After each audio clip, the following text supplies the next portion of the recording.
नमस्कार दोस्तों। आज मैं आपके लिए आया हूँ एक डरावनी और रोमांच से भरी हुई मूवी जिसका नाम है ऑर्फन यानी कि अनाथ। ये अमेजिंग हेडफोन जीतने के लिए जुड़े रहिए इस वीडियो के साथ। केट और उसका पति जॉन अस्पताल आए हुए हैं क्योंकि केट गर्भवती है और उसको व्हीलचेयर में ले जाया जाता है। तभी उसके शरीर से खून निकलता है और उसको ऑपरेशन रूम में ले जाया जाता है। उसका पति ऑपरेशन थिएटर में नहीं होता है, वो बहुत ही डरी हुई और घबराई हुई है। तभी डॉक्टर बोलती है कि उसका बच्चा मर चुका है। तभी उसका पति आके रिकॉर्ड करने लगता है जैसे कुछ हुआ ही ना हो। उसके बाद डॉक्टर मरा हुआ बच्चा दिखाता है, वो डर के मारे चिल्लाती है। फिर वो अपने बिस्तर से उठती है।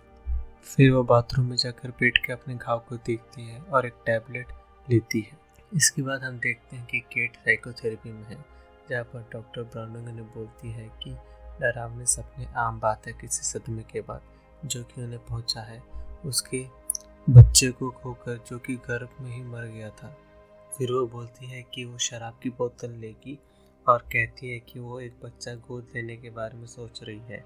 इस पर डॉक्टर बोलती है कि वो उसके ऊपर निर्भर करता है। केट इसके बाद अपनी बच्ची मैक्स को लेने जाती है, जो कि बहरी है, सुन नहीं सकती। गाड़ी से घर आते वक्त वो ख्याल में खोई रहती है और उसका एक्सीडेंट होने ही वाला होता है, लेकिन गाड़ी रोक देती है। इसके बाद हम देखते हैं कि केट पियानो की प्रैक्टिस कर रही है और फिर वो रुक जाती है, चिढ़ जाती है एक आवाज़ से, जो कि बाहर जाकर देखती है उसकी बेटी बास्केटबॉल खेल रही थी। फिर उसको डांट के रोकती है। मैक्स उससे माफ़ी मांगती है और जॉन उनके बेटे डैनियल के साथ आ जाता है और तीनों मस्ती से बास्केटबॉल खेलने लगते हैं। उस रात केट मैक्स को सुलाने जाती है। मैक्स उसे कहानी पढ़ने के लिए बोलती है। केट उसे एक ऐसे बच्चे के बारे में सुनाती है कहानी, जो कि मर जाता है आखिर में।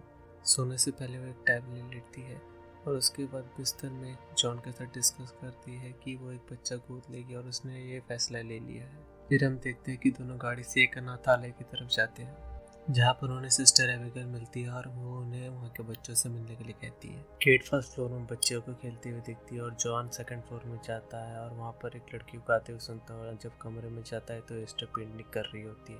वो एक गजब की कहानी बताती है अपनी पेंटिंग के बारे में। तभी केट और एबिगेल कमरे में आते हैं और जॉन उनका परिचय कराता है और तीनों आपस में बात करने लगते हैं। लड़की बोलती है कि कोई उससे बात नहीं करना चाहता क्योंकि वो अलग है और दोनों को लड़की पसंद आती है। फिर वो दोनों एबिगेल से उसको गोद लेने की बात करते हैं। एबिगेल बोलती है कि वो असल में रशिया से है और जो लोग उसे यहाँ पर लाए थे उनकी मौत घर में आग लगने से हो गई थी। 3 हफ्ते बाद वो उसे गोद लेने आते हैं और रास्ते में केट उससे संकेत की भाषा सिखाती है ताकि वो अपनी छोटी बहन से बात कर सके। जब वो घर पहुंचते हैं तो मैक्स उन्हें बहुत खुश होती है देखकर और एस्टर अपना परिचय देती है और पूछती है कि वो कितना सुन सकती है। केट कहती है कि उतना सुन सकती है कि लोगों के होठ पड़ सके। घर में वो दादी बारबरा और डैनियल से मिलता है।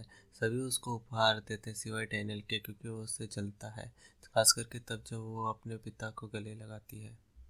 डैनियल बाहर जाता है अपने दोस्त के साथ ट्री हाउस में और वहाँ पर कुछ गंदी मैगजीनें देखने लगता है। ईस्टर और मैक्स बाहर बर्फ में खेल। बारबरा और केट मैक्स के बारे में बात करते हैं और केट कहती है कि वो फिर से पढ़ाना शुरू कर देगी एक बार एस्टर जब माहौल में अपने आप को ढाल ले। उस रात बहुत तेज आंधी चल रही होती है और केट सोने की तैयारी करने जा रही होती है। तभी एस्टर मैक्स के कमरे में आती है और जब दोनों केट और जॉन प्यार जता रहे होते हैं तब दोनों बच्चियां दस्तक देती हैं और कहती है कि वो उनके बिस्तर में सोना चाहती है और एस्टर जॉन के बाजू में सोना चाहती है। अगली सुबह बच्चे स्कूल जाने की तैयारी में है। तभी एस्टर अपने कमरे से निकलती बहुत ही अलग तरीके के कपड़े पहन के, तो सभी बच्चे उसको देखकर हंसने लगते हैं। तो केट कहती है कि क्या वो सच में ये पहन के जाना चाहती है। एस्टर कहती है कि थोड़ा अलग दिखने में कोई गलत बात नहीं है और वो उसे ये पहनने देती है कपड़े। बाद में टीचर एस्टर का स्वागत करती है। तभी उनमें से एक बच्ची उसका मजाक उड़ाती है। एस्टर और मैक्स जमी हुई तालाब के ऊपर खेल रहे थे। तभी केट उन्हें मना करती है वहां जाने से। डैनियल पेंट पॉइंट की गन से खेल रहा था और वो कबूतर पर निशाना लगाता है और तभी मैक्स और एस्टर वहां आ जाते हैं और एस्टर कहती है कि उसे कष्ट से आज़ादी दे दे, लेकिन उसे बुरा लगता है और वो नहीं करना चाहता। तभी एस्टर उसका काम तमाम कर देती है। बाद में एस्टर नहाने जाती है और केट उसके कमरे में गंदे कपड़े लेने आती है। तभी उसको एक पुरानी बाइबल मिलती है। वो देखती है कहीं एस्टर देख तो नहीं रही और फिर उसको बाइबल के अंदर एक आदमी की तस्वीर मिलती है।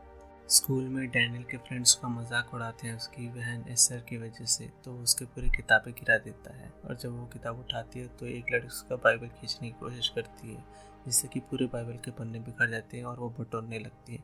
तभी वो लड़की उसका पट्टा खींचती है और उसको बहुत गुस्सा आता है और चिल्लाती है। बाद में केट एस्टर को पियानो बजाना सिखाती है। जब वो उसको स्कूल की घटना के बारे में पूछती है तो वो कहती है कि वो उसके बारे में बात नहीं करना चाहती। तो केट उसको एक लिखने के लिए डायरी देती है। वो उसे उसके मृत बच्चे के बारे में पूछती है तो उसे एक पौधा दिखाती है जो उसने उसके बच्चे की राख के ऊपर बनाया था उसकी याद में। ये सोचकर कि सभी बच्चे सो गए, केट और जॉन आपस में प्यार जताने लगते हैं। तभी एस्टर वहाँ जाती है और जब सुबह केट उसके बारे में बात करती है तो एस्टर कहती है कि उसको उस सब के बारे में सब पता है और एफर्ट का यूज़ करती है। अगले दिन केट और जॉन इस बारे में बात करते हैं। केट कहती है कि उसको थेरेपिस्ट के पास लेके जाना चाहिए, जिस पर जॉन कहता है कि कुछ ज़्यादा हो जाएगा एक बच्चे को गलत इस्तेमाल करने के लिए। अगले दिन जॉन बच्चों को झूला झूलाने लेके जाता है पार्क में। तभी उनकी पड़ोसी आके जॉन के साथ फ्लर्ट करने लग जाती है और एक बच्ची आती है जो कि उसे स्कूल में तंग करती थी। एस्टर जॉन और उसकी पड़ोस की बातें ध्यान से सुन रही थी। तभी उसका ध्यान जाता है उस बच्ची के ऊपर जो उसको तंग करती थी। असल में वो बच्ची उससे डर रही थी। जब वो फिसल पट्टी में जाती है तभी एस्टर उसको धक्का मार देती है और उसका टांग टूट जाता है। जॉन जब इस बारे में एस्टर से पूछता है तो मैक्स को पुष्टि करती है कि वो फिसल गई थी। खाने से पहले एस्टर प्रार्थना करती है। उसको देखकर मैक्स भी प्रार्थना करती है और उसको बहुत अच्छी तरीके से साइन लैंग्वेज आती है। डैनियल से भी अच्छी तरीके से, जिससे कि डैनियल जलता है उससे और उसे उल्टी सीधी बातें कहने लग जाता है। और जॉन उसे ट्री हाउस में ताला लगाता है उसको दंड देने के लिए। केट दोनों बच्चियों को मार्केट लेके जाती है। तभी उसको एबिगेल का कॉल आता है और एस्टर उससे बात करने के लिए मना कर देती है। तभी केट थोड़ी दूर जाकर सभी घटनाओं के बारे में बताती है उसे और फिर मैक्स बोलती है कि वो उसके बारे में बात कर रही है। अगले दिन एस्टर बहुत ही अच्छा पियानो बजाती है जिसको देखकर केट हैरान हो जाती है और उससे पूछती है कि उसने पहले नाटक क्यों कर रही थी। तो वो बोलती है कि उसका मन रखने के लिए नाटक कर रही थी। उस रात केट और जॉन बहस करते हैं एस्टर के बारे में और एस्टर बाजू के कमरे से ये सब सुन रही होती है मुस्कुराते हुए। एक दिन सिस्टर एबिगेल उनके घर आती है और उनके माता पिता से बात करती है एस्टर के बारे में और कहती है कि लड़की में कुछ तो गड़बड़ है।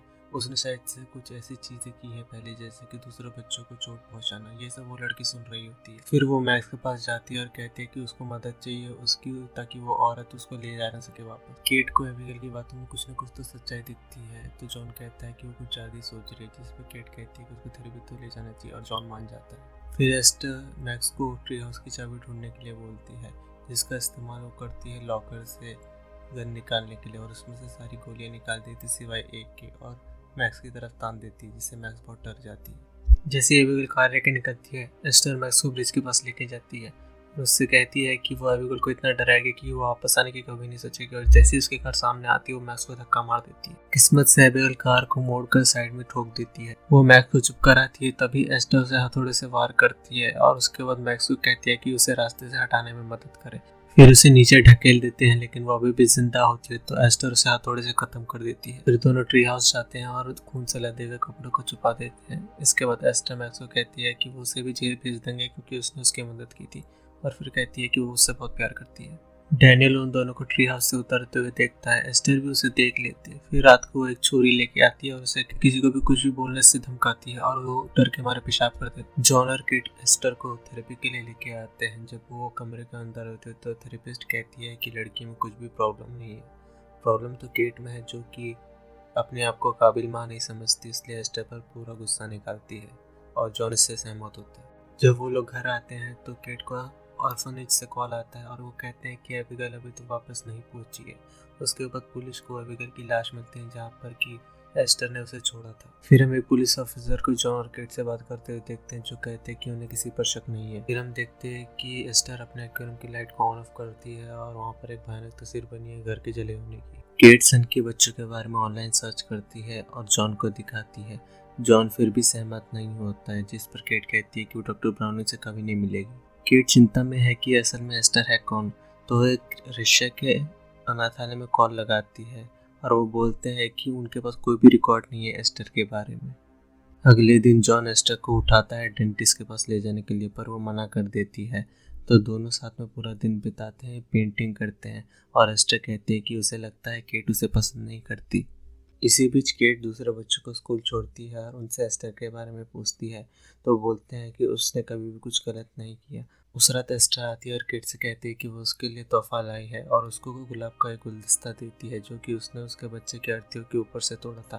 केट को बहुत गुस्सा आता है, उसको कस के पकड़ती है और जॉन आके कहता है कि ये सब उसकी गलती है। एस्टर उस रात जाके अपना हाथ तोड़ लेती है गैराज में। उसके बाद वो जॉन को अपने कमरे बुलाती है और कहती है कि उसके हाथ में बहुत दर्द है। जब जॉन चेक करता है तो उसकी हड्डी टूटी हुई मिलती है। और फिर जब वो डॉक्टर के पास से वापस आते हैं तो किट कमरे में आती है। जॉन उससे जवाब मांगता है तो किट कहती है कि उसने उससे उतनी जोर से नहीं पकड़ा था। बाद में वो शराब की दुकान जाती है और 2 वाइन की बोतल खरीदती है। थोड़ा पीने के बाद वो बोतल पूरा फेंक देती है। अगली सुबह किट बच्चों को स्कूल छोड़ने जाती है। तभी डैनियल का बस्ता फट जाता है तो किट उसकी मदद करने के लिए बाहर निकलती है। तभी एस्टर गाड़ी को चालू कर देती है और जिसमें मैक्स भी रहती है। फिर गाड़ी पीछे की तरफ जाने लगती है। किट उसके पीछे भागती है और गाड़ी जाके बर्फ में धंस जाती है। उस रात डॉक्टर ब्राउन उनके घर में आती है और किट कसम खाकर कहती है कि उसने गाड़ी पार्क पे लगाई थी। फिर जॉन उसको वाइन की बोतल दिखाता है जो कि एस्टर को मिली थी। थेरेपिस्ट उसे कहती है कि उसने रिहैबिलिटेशन सेंटर में उसके लिए जगह रखी है और वो अपना वजह बताती है वाइन खरीदने का, जिस पर कोई भरोसा नहीं करता। उसके बाद जॉन कहता है कि अगर वो रिहैबिलिटेशन सेंटर नहीं गई तो वो बच्चों को लेकर निकल जाएगा। एस्टर मैक्स को धमकाती है कि अगर उसके बारे में कुछ भी बोला तो वो उसकी माँ को मार डालेगी। फिर डैनियल मैक्स के कमरे में जाता है और मैक्स एबिगेल की हत्या और ट्री हाउस के बारे में सब बताती है। तो मैक्स कहता है कि वो सामान निकालेगा ट्री हाउस से, जो कि एस्टर सुन लेती है। किट रात को उठ के मैक्स के कमरे में जाती है। तभी एस्टर वहाँ की बत्ती जला देती है और उसको डायरी पढ़कर सुनाती है जो कि किट लिख रही थी। और उसके बाद कहती है कि वो उससे कितनी नफरत करती है, लेकिन किट को कुछ फर्क नहीं पड़ता। अगले दिन किट अनाथालय को फिर से कॉल लगाती है और एस्टर के बारे में पूछती है। जब उसको कुछ पता नहीं चलता है तो वो उसकी बाइबल ढूंढने लगती है जो कि उसको एक खिलौने के अंदर मिलता है। बाइबल के अंदर उसको कुछ मर्दों की तस्वीर मिलती है और सारा इंस्टीट्यूट लिखा हुआ मिलता है। वो जल्दी से जल्दी ऑनलाइन सर्च करती है इसके बारे में तो उसे एक नंबर मिलता है जिसपे वो कॉल करती है। तो वो लोग बोलते हैं कि वो असल में एक मानसिक अस्पताल ना कि कोई अनाथालय। दूसरी तरफ डैनियल ट्री हाउस जाता है सामान निकालने के लिए। उसके पीछे पीछे एस्टर भी आ जाती है और चारों तरफ तेल छिड़कने लगती है और आग लगा देती है और डैनियल को बंद कर देती है ट्री हाउस में। वो अपनी माँ को पुकारता है बहुत तेजी से चिल्लाकर, मगर वो एस्टर के बारे में जानकारी इकट्ठा करने में बहुत बिजी रहती है। डैनियल ऊपर से लट्ठे पर गिरता है और फिर जमीन में गिरता है जिसको कि एस्टर देख रही होती है। अचानक से केट को वह आग दिखती है और जैसे ही एस्टर डैनियल को पत्थर से मारने के लिए आती है, मैक्स उसको धक्का मार के गिरा देती है। तभी केट वहाँ पर आ जाती है इससे पहले कि वो कुछ कर सके। अभी भी डैनियल जिंदा। अगले सीन में सभी अस्पताल में दिखते हैं। तभी डॉक्टर आके कहता है कि डैनियल को गले में गंभीर चोट लगी है, शायद उसको कुछ याद नहीं है। केट बहुत ही दुखी है। वो सभी बातों के बारे में बताती जो कि एस्टर के बारे में उसने पता की, लेकिन जॉन फिर भी विश्वास नहीं करता है। मौका देखकर वो डैनियल के कमरे की तरफ निकल जाती है जिसको देखकर मैक्स भी उसका पीछा करती है। वो डैनियल का दम घुटने की कोशिश करती है। तभी मैक्स अपनी माँ को सूचित करती है। डैनियल के कमरे का अलार्म बजने लगता है। सभी डॉक्टर आके उसको बचा लेते हैं। केट इसके लिए एस्टर को दोष देती है और कस के उसको थप्पड़ मारती है। सभी डॉक्टर उसको काबू में लाने के लिए इंजेक्शन देते हैं और वो जरूरी कॉल मिस कर देती है। सुबह उठते ही वो डैनियल के बारे में पूछती है और जॉन से विनती करती है कि वो एस्टर को डैनियल के पास जाने ना दे और पूरी रात अस्पताल में ही गुजारती है। मैक्स अपनी सुनने वाली मशीन रखकर सोने जाती है। तभी एस्टर आती है उसको गुड नाइट बोलने और उसकी मशीन उठाकर चली जाती है। जॉन नीचे के कमरे में जाकर दारू पीने लगता है। तभी एस्टर वहाँ पर आती है एक औरत की तरह कपड़े पहनकर और जॉन को कुछ समझ नहीं आ रहा क्या चल रहा है। तभी एस्टर उसको किस करने लगती है। जॉन उसे समझाता है कि वो उसे उस नज़रिए से नहीं देखता और केट से बहुत ही ज़्यादा प्यार करता है और उसे उसके कमरे में जाने के लिए बोलता है। तो एस्टर उसे कहती है कि वो उससे बच्चे की तरह बात न करे। जॉन उसको कहता है कि सुबह या अनाथालय को कॉल कर उसके बारे में बताएगा और वो अपने कमरे में रोने लगती है। केट को मानसिक अस्पताल से एक डॉक्टर को कॉल आता है जो कि एस्टर को पहचानता और कहता है कि जल्दी से जल्दी अपने परिवार को घर से बाहर निकाले और पुलिस को कॉल करे। वो कहता है कि एस्टर कोई बच्चे नहीं है बल्कि उसको एक बीमारी है जिससे कि उसका शरीर बच्चे की तरह रह गया है। वो अधेड़ उम्र की एक औरत है। डॉक्टर कहता है कि वो अस्पताल के कुछ सबसे आक्रामक मरीजों में से एक थी और जब वो जंजीरें छुड़ा के भागी थी तो कुछ निशान रह गए थे उसके गले और हाथ में।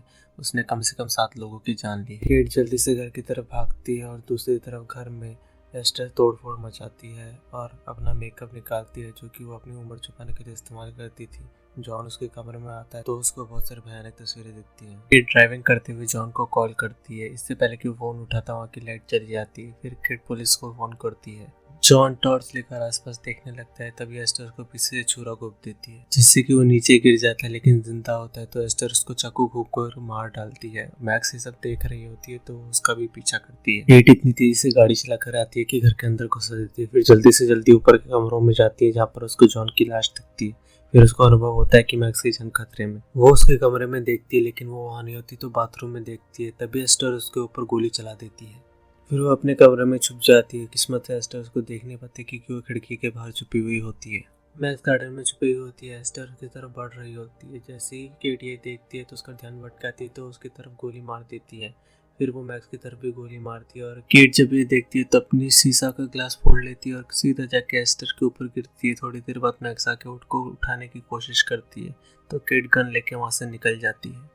वो एस्टर को छोड़कर जंगल की तरफ निकल जाते हैं। तभी वहाँ पर पुलिस आ जाती है लेकिन एस्टर वहाँ पे नहीं मिलती है। अचानक वो बड़ी खूंखार तरीके से केट और मैक्स का पीछा करती है चाकू लेकर और दोनों बर्फ की झील के ऊपर गिर जाते हैं। मैक्स गन उठाकर गोली चला देती है जिससे कि बर्फ टूट जाती है और दोनों पानी में गिर जाते हैं और बहुत संघर्ष करते हैं। केट अपने आप को छुड़ाकर ऊपर आ जाती है और एस्टर उसका पाँव पकड़ लेती है और अपनी जान की भीख मांगती है लेकिन फिर केट उसको मुंह पे लात मारती है और नीचे गिरा देती है और यहीं पर कहानी समाप्त होती है। अमेजिंग हेडफोन जीतने के लिए आपको सिर्फ 3 चीज़ें करनी है।